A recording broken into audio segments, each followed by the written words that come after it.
Para la Iglesia Católica, la eutanasia y el suicidio asistido son un pecado grave y mortal. La vida es un don para los que tenemos fe de Dios. Esa vida, que es un don, nosotros no podemos manejarla en nadie, ni ser dueños de esa vida de nadie, ni tampoco de la propia nuestra. Nosotros tenemos un principio general que es el respeto a la vida del ser humano desde la concepción hasta la muerte natural por la dignidad que implica el ser humano.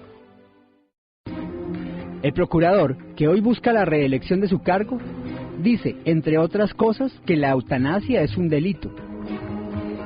Ese médico está cometiendo delitos con S y en plural, porque en Colombia no está reglamentada la eutanasia.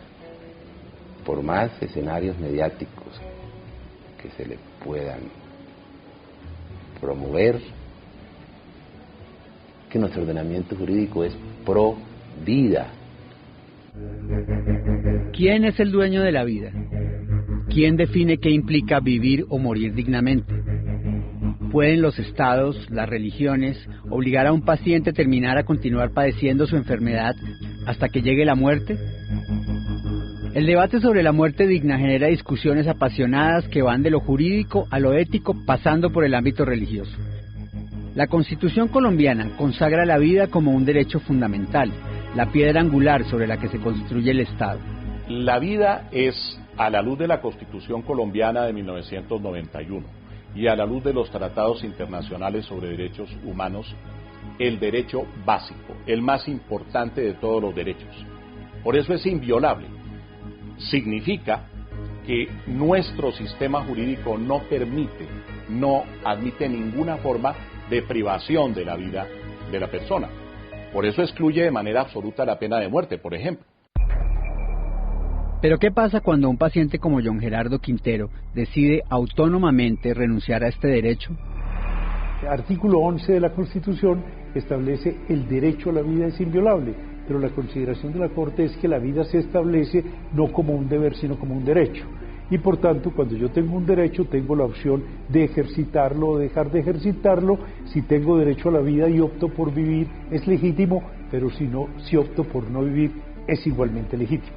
Hace 15 años, Carlos Gaviria Díaz fue el magistrado ponente de una de las sentencias más controvertidas en la historia de la Corte Constitucional colombiana, la C-239 de 1997, que dice textualmente: la Corte concluye que el Estado no puede oponerse a la decisión del individuo que no desea seguir viviendo y que solicita le ayuden a morir cuando sufre una enfermedad terminal que le produce dolores insoportables, incompatibles con su idea de dignidad.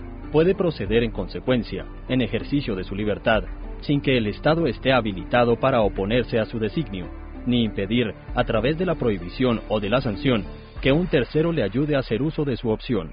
La Corte concluye que el sujeto activo debe ser un médico, puesto que es el único profesional capaz no solo de suministrar esa información al paciente, sino además de brindarle las condiciones para morir dignamente.